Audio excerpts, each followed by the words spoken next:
Thanks so much for joining us today, Dr. Kalan. Appreciate having you here and really gleaning your knowledge and sharing your experience with working with couples who are using donor egg. Before we get started, can you just introduce yourself to everyone? Tell everybody a little bit about yourself. My name is Mark Kalan. I'm a reproductive endocrinology and infertility specialist. I practice up in Los Angeles area, in Encino specifically. It's called the Los Angeles Reproductive Center. I've been doing this for a while now, amazingly, since I finished my fellowship in 2009. I was at USC, and then we opened a practice up here, and I worked for a while. In 2015, started a practice, and it's kind of grown since then. My partner, Dr. Winkler, it's a lovely practice, and we do all types of fertility medicine. I have an office up in Bakersfield I go to once a week as well. That's me. It's our jam. We got a great lab. Really, really proud of our success rates, and kind of a nice little clinic where we get to have really wonderful patient interactions and take care of people on a kind of an individual basis. It's a nice place. Wonderful, wonderful. Well, it's nice that you also can cover such a wide area between Encino and Bakersfield. So I'm sure everybody in Bakersfield appreciates that. Yeah, I like going up there. It feels I did my med school in Chicago, and Bakersfield has a bit of a Midwestern feel to it in some ways. So it's nice. That's great. Well, as we are going to focus our conversation on egg donation, I think a great question that I'd love your information and your feedback on is, at what point would you start to introduce egg donation to a couple who are struggling to conceive? Like if there is a good time, when's the right time to do that? Yeah, no, it's a really interesting question. So I start with the baseline that egg donation is the single most successful form of fertility treatment that exists on this planet. So in many ways, anybody who walks into my office is probably going to have a better chance than an egg donor than with their own eggs, assuming they're not, a 25-year-old. Now, with that being said, it's not most people's first choice for having a child. It's just most people don't grow up thinking like, oh, I'm going to have a child through egg donation, when I'm older one day. Right.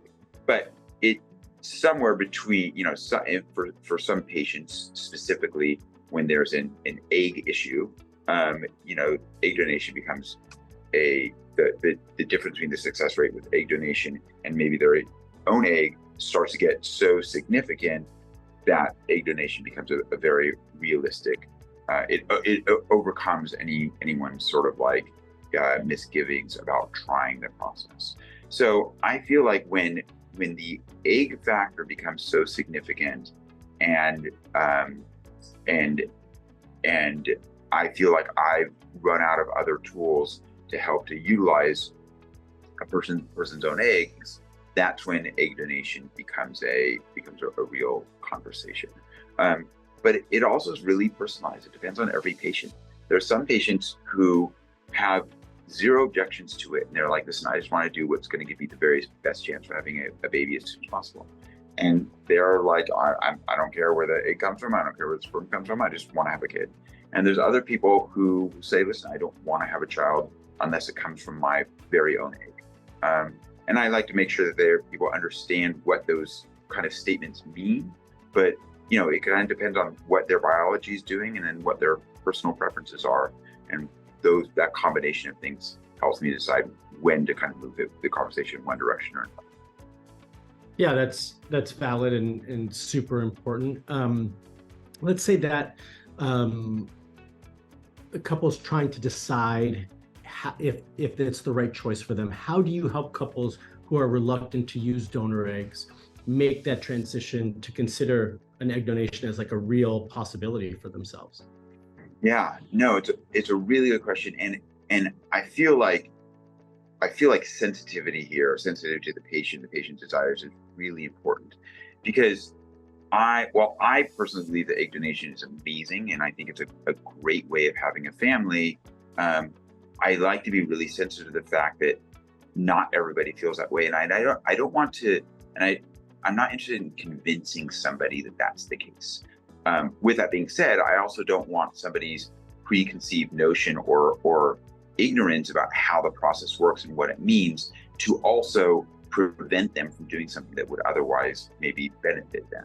So I explain it in that kind of context to people, so that hopefully they can take accurate information and then make good decisions based on that information.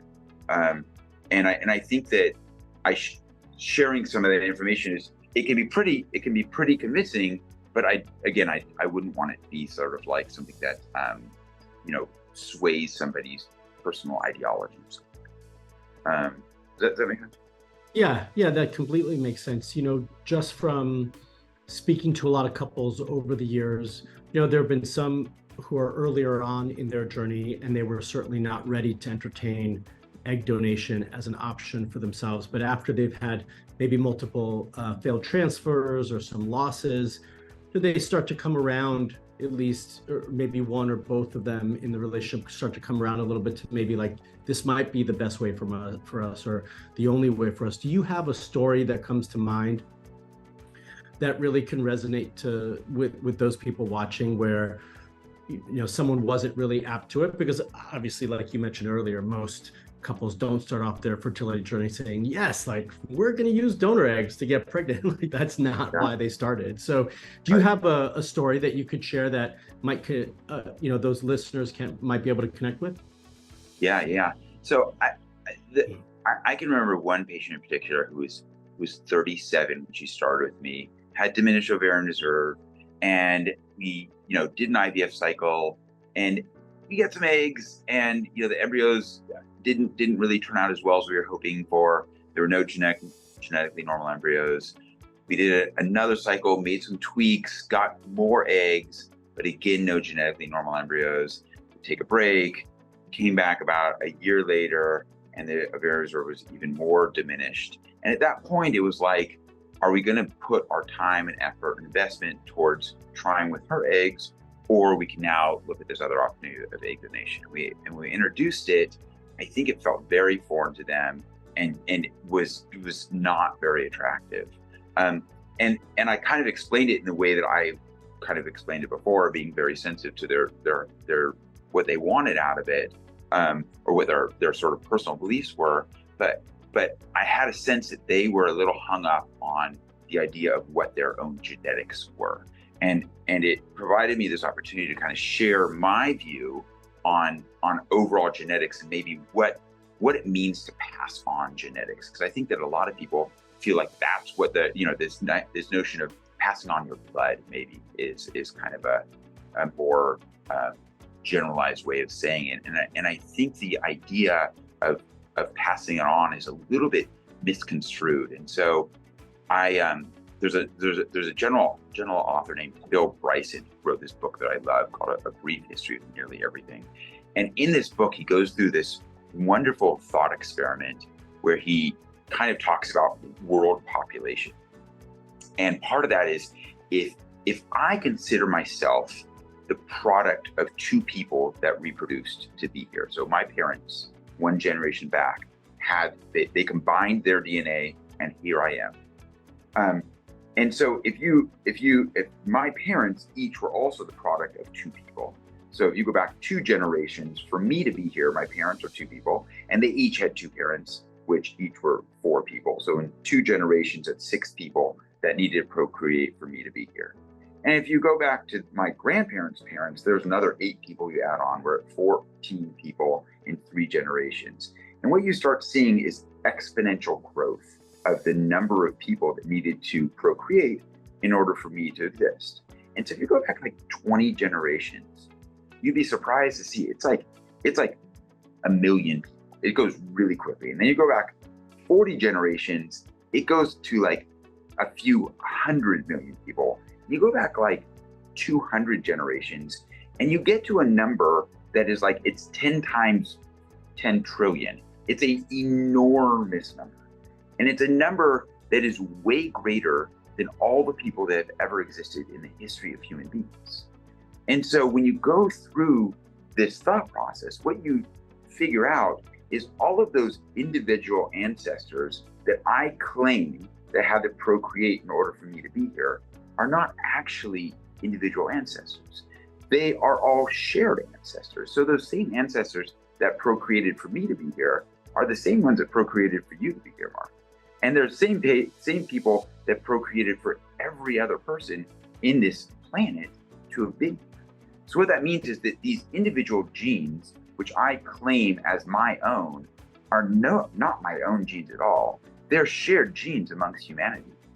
And so when you start to think of genes being passed to me as being my own, it's a totally inaccurate way of thinking about things, because the same genes I have are the same genes that any donor has. And especially that donor happens to be a paled hair, skinny, bald guy, that guy's gonna have way more similar genes than the next person down the road. But the truth is, any human being and I share the vast majority of our genes. And so that's the reason why egg donation works so well, is because the human body makes no distinction between the genes that came from its own egg or somebody else's egg, as long as it's human, because we're all so similar and they're all so mixed up anyway. So I think that once we sort of like gain a little perspective on what our genes are and what we pass on to our children, it helps us to kind of like be a little bit more comfortable with the idea that a child that comes out of our body, I'm saying our as if I have a uterus, but in the most generalized sense, but a child that comes out of our body is our child. And if we want to, boiling it down to like which genes are passed at which generation, in some ways it becomes a little bit more semantics than maybe anything. So it's I feel like a big way of kind of giving some perspective to the idea of reproduction. No, I mean, I think that idea, that concept is really one that most people don't think about. And I love that image that you presented, because it does allow us to think about the possibilities in a totally different way.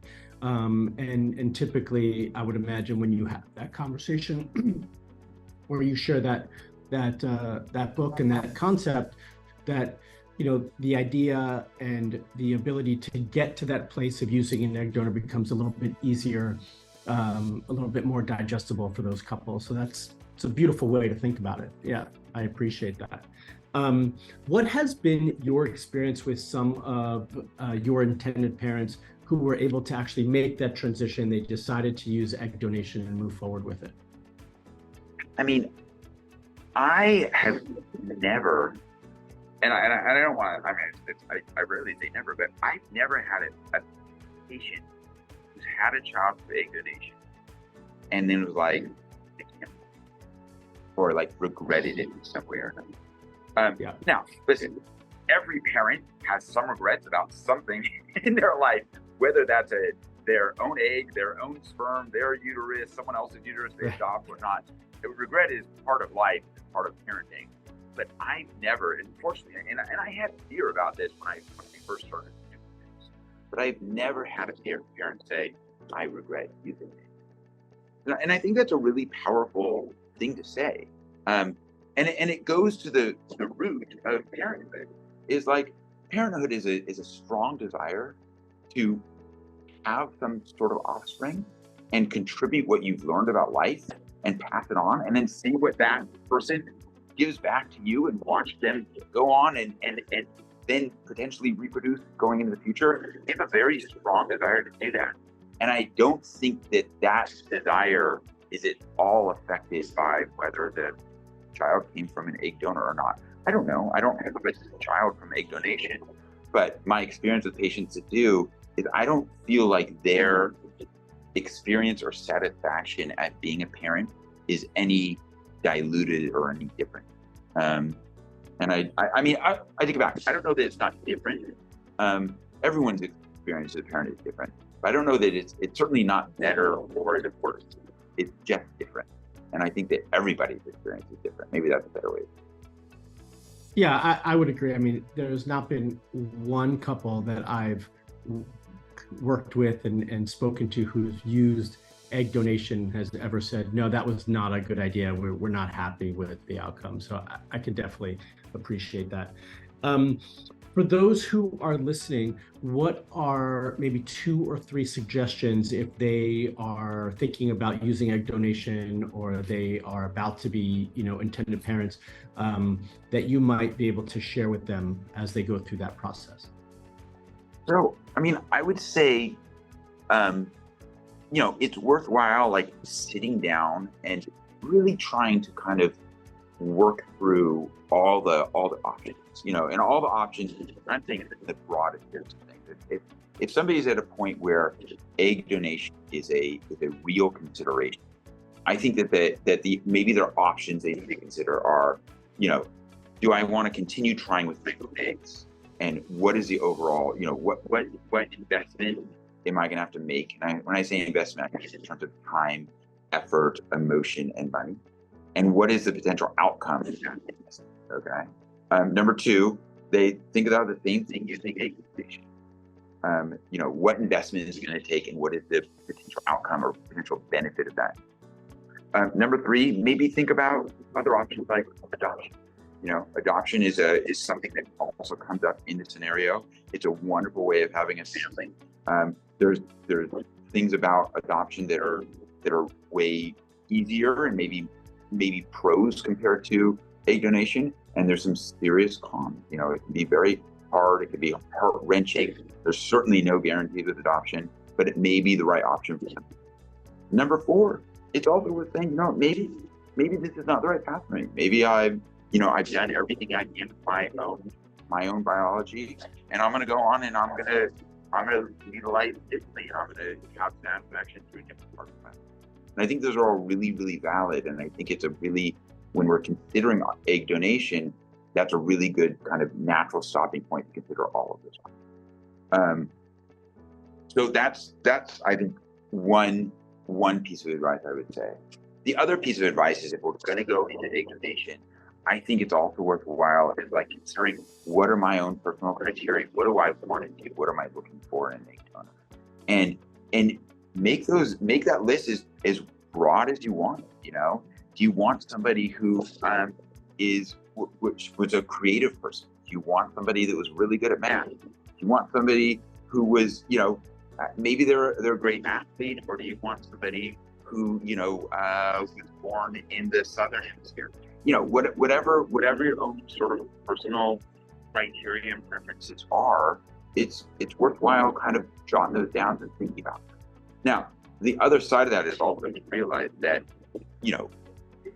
any parent who wants their child to be an Olympic athlete, they find a donor that was, an elite softball player. It does not necessarily mean that child is going to be an athlete.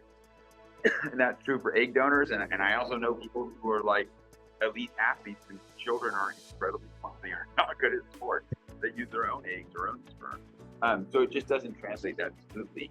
With that being said, if there are things that are important to you, or maybe reflections of yourself you want to try and pass on, you can look for that and find it. Worth talking to your doctor or an agency or whatnot, and looking for a donor that may harbor those characteristics. Awesome. Those are great suggestions for everybody listening. So as we wrap up, how can those viewers and those listeners connect with you if they want to reach out to you on their fertility journey? Where can they find you? Yeah, I mean, I think probably the easiest place to find anybody is online. Our website, Los Angeles Reproductive Center.com. You can probably, I'm sure if you Google me, something will come up. Our phone number is 818-946-8051. We'd be happy to kind of help people, and we're happy to be available and listen and talk and help guide people through this. And teaming up with a strong agency like you guys, we would be it's a good team where we can find the donor that meets our fancy, and then move along with this process. It's incredibly successful and incredibly gratifying. We'd be happy to help anyone who needs that help. Awesome. Really appreciate your time. We'll drop that information as well in the links below for everybody. And once again, thank you so much for sharing your knowledge and information with everybody. I hope everybody enjoyed it. Thanks again, Dr. Kalan. My pleasure. Thank you so much, Mark. It's great talking to you. Yeah. As much as I did. I found it fascinating and super interesting. If you haven't already liked this video, please give us a thumbs up. And if you're not already a subscriber to our YouTube channel, please make sure to subscribe so you can find out more information on using a donor in the future. If you want more information now on picking a donor and working with YourEggs, then you can download the YourEggs app through your iPhone or your Android phone, and you can go directly to our website at youreggs.com. See you in the next video.